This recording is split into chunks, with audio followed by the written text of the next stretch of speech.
आज के इस वीडियो लेक्चर में हम लोग सीखेंगे 9th क्लास का चैप्टर क्वाड्रिलेटरल से मिड पॉइंट थ्योरम, और इसको शॉर्ट में हम लोग एमपीटी भी कहते हैं। तो सबसे पहले तो हम लोग सीखेंगे कि मिड पॉइंट थ्योरम क्या कहती है, मतलब इसका स्टेटमेंट क्या होता है, और फिर इस चीज़ को हम लोग प्रूव भी करेंगे। करेक्ट है, तो पहले आ जाते हैं इसके स्टेटमेंट पर। तो मिड पॉइंट थ्योरम कहती है the line segment joining the mid points of two sides of a triangle is parallel to the third side and half of it. मतलब किसी भी एक ट्राइंगल की कोई भी दो साइड्स के मिड पॉइंट्स को ज्वाइन कराने वाला लाइन सेगमेंट तीसरी साइड के पैरेलल होता है और तीसरी साइड के हाफ के बराबर होता है। इसको जरा हम लोग फिगर से समझें तो देखिए यहाँ पर एबीसी क्या है, एबीसी एक ट्राइंगल है और इस ट्राइंगल की दो साइड्स को हम लोगों ने कंसिडर किया है। पहले कौन सी साइड, AB, और दूसरी है AC। अब देखो AB साइड का D क्या है, मिड पॉइंट है, वही E मिड पॉइंट है किसका, AC साइड का, और इन दोनों मिड पॉइंट्स को ज्वाइन कराने वाला जो लाइन सेगमेंट है वो क्या है, DE।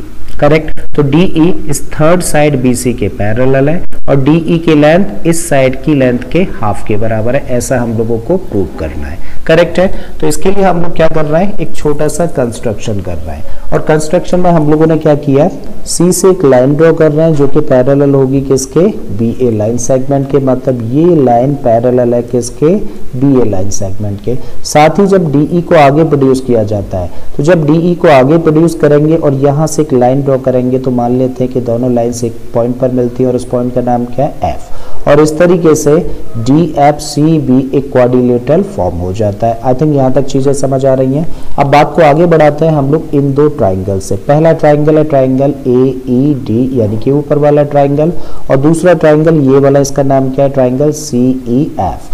अब क्या करेंगे, इन दो ट्राइंगल्स को हम लोग कंपेयर करेंगे और कंपेयर करके हम लोग 3 पॉइंट्स फाइंड करेंगे, और 3 पॉइंट्स ऐसे होने चाहिए जो किसी भी कॉन्ग्रुएंसी क्राइटेरियन को सेटिस्फाई कर सके। मतलब हमें क्या करना है, इन दोनों ट्राइंगल्स को कॉन्ग्रुएंट करना है। ठीक है, तो चलिए देखते हैं 3 पॉइंट्स। तो पहला पॉइंट तो ये हो गया कि E क्या है, इस AC लाइन सेगमेंट का मिड पॉइंट है, ऐसा हम लोगों को दे रखा है स्टेटमेंट में। और जब E इस पूरे लाइन सेगमेंट का मिड पॉइंट है तो फिर AE किसके इक्वल हो जाता है, EC लाइन सेगमेंट के इक्वल हो जाता है। एक पॉइंट हम लोगों को मिला। अब दूसरा देखें तो ये वाला जो एंगल है, अगर हम लोग इसको एंगल 1 कहते हैं तो ये एंगल किसके इक्वल होगा, इस ट्राइंगल के एंगल 2 के इक्वल होगा। क्यों, वर्टिकली अपोजिट एंगल्स हैं दोनों। करेक्ट है। और तीसरे पॉइंट के लिए हम लोग आए तो देखिए ये वाला जो लाइन सेगमेंट है वो पैरेलल है किसके, इस लाइन के, और जब ये दो लाइन सेगमेंट्स आपस में पैरेलल हैं तो ये क्या कर रहा है, इन दोनों को कट करने का काम कर रहा है AC। इसका मतलब AC क्या है अपने आप में, ट्रांसवर्सल। और जब AC ट्रांसवर्सल है तो ये जो एंगल होगा, अगर इसको हम लोग 3 कहते हैं तो एंगल 3 इक्वल होगा किसके, इस एंगल 4 के। क्यों, अल्टरनेट इंटीरियर एंगल्स हैं। और इस तरीके से देखिए हम लोगों के पास कितने पॉइंट्स हो जाते हैं, 3 पॉइंट्स हो जाते हैं। जरा देखें कोई भी कॉन्ग्रुएंसी क्राइटेरियन लगता है कि नहीं लगता। तो पहले हम लोगों ने एंगल कंसीडर किया, फिर बीच में एक साइड है और फिर एक एंगल है। मतलब एंगल साइड एंगल से दोनों ट्राइंगल्स कैसे हो जाते हैं, कॉन्ग्रुएंट हो जाते हैं। इस बात को सबसे पहले हम लोग मेंशन कर देते हैं। अब जब हम लोगों ने शो कर दिया कि दोनों ट्राइंगल्स कॉन्ग्रुएंट है, कौन कौन से, ट्राइंगल AED यानी कि वाला ट्राइंगल कॉन्ग्रुएंट है किसके साथ, इस ट्राइंगल CEF के साथ में। तो जब ये दोनों ट्राइंगल्स कॉन्ग्रुएंट है तब हम लोग कह सकते हैं कि इस ट्राइंगल की जो ED साइड होगी वो किसके इक्वल होगी, इस ट्राइंगल की EF साइड के इक्वल होगी। करेक्ट है, by CPCT। So this implies कि ED side of this triangle is equal to EF side of this triangle. और ये बड़ा इंपॉर्टेंट पॉइंट है तो इसको मान लेते हैं पॉइंट नंबर 1। और ये किसकी वजह से है, CPCT की वजह से है। करेक्ट है। बिल्कुल इसी तरीके से इस ट्राइंगल की जो AD साइड है वो किसके इक्वल है, इस ट्राइंगल की CF साइड के इक्वल होगी। सो आल्सो कह सकते हैं कि AD is equal to CF। और ये दोनों पॉइंट्स जो हम लोगों ने लिखे किसके बेसिस पर, CPCT से लिखे हैं। करेक्ट है। अब अगेन हम लोग फिगर पर आए तो हम लोगों को बोला था स्टेटमेंट में कि D क्या है, मिड पॉइंट है किसका, AB का। और अगर D मिड पॉइंट है AB का तो भाई AD लाइन सेगमेंट किसके इक्वल होना चाहिए, इस BD लाइन सेगमेंट के इक्वल होना चाहिए। क्यों, क्योंकि D मिड पॉइंट है। करेक्ट है।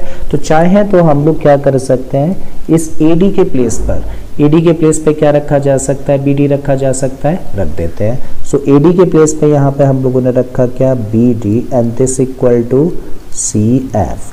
और इसको मान लेते हैं हम लोग इक्वेशन नंबर 2 या पॉइंट नंबर 2, क्योंकि ये भी इंपॉर्टेंट पॉइंट है। ठीक है, तो देखिए दो पॉइंट्स को हम लोगों को माइंड में रखना है कि ED किसके इक्वल है, EF के इक्वल है, साथ ही BD किसके इक्वल है, CF के इक्वल है। अब आते हैं हम लोग इस क्वाड्रिलेटरल BDFC पर। So now in quadrilateral BDFC हम लोग क्या कह सकते हैं, देखो जो BD लाइन सेगमेंट है वो पैरेलल है किसके, इस FC लाइन सेगमेंट के। क्यों, ऐसा कंस्ट्रक्शन में हम लोगों ने किया है ना, CF पैरेलल ड्रॉ करिए किसके, PA के, करेक्ट।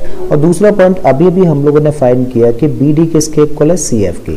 मतलब ये वाला जो लाइन सेगमेंट है वो इक्वल है किसके, इस लाइन सेगमेंट के। और इस तरीके से इस क्वाड्रिलेटरल में one pair of opposite sides equal भी हो जाता है और साथ साथ पैरेलल भी हो जाता है। और किसी भी क्वाड्रिलेटरल में one pair of opposite sides अगर इक्वल हो और साथ ही साथ पैरेलल भी हो तो ऐसे क्वाड्रिलेटरल को हम लोग क्या कह सकते हैं, एक पैरेललोग्राम कह सकते हैं, राइट ना। तो क्या लिख सकते हैं हम लोग, so now in quadrilateral BDFC क्या बोला जा सकता है कि भाई BD जो लाइन सेगमेंट है वो किसके इक्वल है, CF के इक्वल है। साथ ही हम लोग कह सकते हैं कि जो BD लाइन सेगमेंट है वो पैरेलल है किसके, CF के। और अगर ऐसा है कि one pair of opposite sides equal भी है और पैरेलल भी है, देयरफॉर ये क्या बन जाता है, देयरफॉर यही क्वाड्रिलेटरल एक पैरेललोग्राम बन जाता है। तब लिख सकते हैं therefore BDFC is a parallelogram. और अब अगर ये क्वाड्रिलेटरल एक पैरेललोग्राम है तो पैरेललोग्राम की तो भाई जो आमने सामने की साइड्स होती है वो कैसी होती है, इक्वल भी होती है और पैरेलल भी होती है। मतलब उस केस में DF साइड किसके इक्वल होगी, BC के, साथ में DF क्या होगी, पैरेलल होगी BC के। ऐसा लिख सकते हैं ना, ठीक है। तो चलिए लिख देते हैं, therefore DF is equal to what, BC and DF is parallel to BC। यहाँ से आगे बहुत इंपॉर्टेंट है, अब बड़े ध्यान से समझना इस चीज को। अब यहाँ पे क्या लिखा हुआ है, DF लिखा हुआ है ना, तो DF की जगह पे हम लोग क्या लिख सकते हैं, इसको लिख सकते हैं DE प्लस EF। चलिए लिख देते हैं DF की जगह पे। सो दिस इंप्लाइज कि DE प्लस EF किसके इक्वल है भाई, ये इक्वल है BC के। साथ में इसको तो एज इट इज लिख दीजिए कि DF पैरेलल है किसके, BC के। अगेन इसको दोबारा से लिखते हैं, तो DE को तो DE लिखा रहने दो, DE प्लस EF की जगह पे क्या रख सकते हैं, देखो EF की जगह पे रखा जा सकता है ED फ्रॉम इक्वेशन नंबर 1। तो इस पॉइंट की जगह पे हम लोग क्या रख सकते हैं, ED रख सकते हैं। तो यहाँ पे रख दिया DE at this equal to BC and DF is parallel to BC। इस स्टेटमेंट को ऐसे ही रखा हम लोगों ने। सो फर्दर इसको लिखना चाहें तो DE प्लस D कितना हो गया, ये बन गया 2DE equal to BC and DF is parallel to BC। As it is लेके चलते रहिए। अब इस 2 को कर दीजिए ट्रांसपोज। तो जब 2 को इधर ट्रांसपोज करेंगे तब हम लोग क्या लिख सकते हैं, दिस इंप्लाइज कि DE is equal to 1/2 BC and अब चाहे तो देखो DF क्या कह रहे हैं हम लोग कि DF पैरेलल है किसके, BC के।